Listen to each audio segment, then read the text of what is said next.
Votre jardinerie Calencotte vous présente les bons conseils de Roland. Je vais vous présenter quelques plantes vivaces qui vont vous permettre d'accompagner les bordures ou les allées, que ce soit à l'ombre ou au soleil. Pour une allée exposée au sud, on va chercher des plantes qui ne s'écroulent pas sur le passage. Et dans la catégorie, il existe quelques incontournables comme le Nepeta, appelé aussi menthe des chats. C'est l'alternative parfaite à la lavande et c'est, on va dire, un nuage bleu qui fleurit presque tout l'été.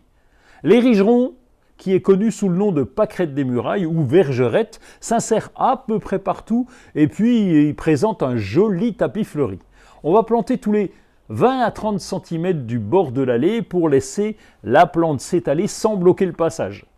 Le sédum, ou alors on l'appelle aussi l'orpin d'automne, c'est une plante de bordure zéro souci par excellence. Elle change d'aspect au fil des saisons, ce qui rend l'allée vivante toute l'année. Et là, il existe beaucoup de variétés. Quand on a une exposition mi-ombre, on peut jouer avec le contraste des feuillages. Il y a l'alchimie mollis, dont les feuilles retiennent les gouttes de rosée comme des perles posées sur le feuillage. Oh, c'est beau. Ces fleurs, vert jaune anis, illuminent les coins sombres.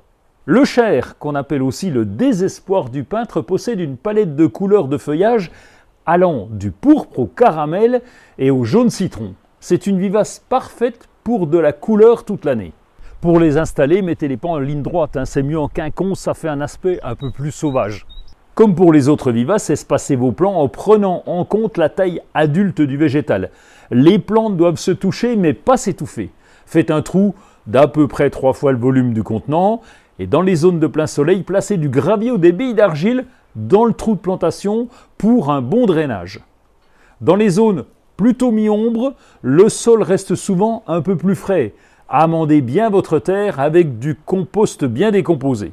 Pendant la plantation, faites un mélange de terre, de jardin et de terreau pour faciliter la reprise des plants. Arrosez et paillez le sol pour garder l'humidité. Et n'oubliez pas l'arrosage, c'est essentiel la première année pour une bonne reprise des plants. Les bons conseils de Roland vous ont été proposés par la jardinerie Calencotte, adhérente du premier réseau français de jardineries indépendantes.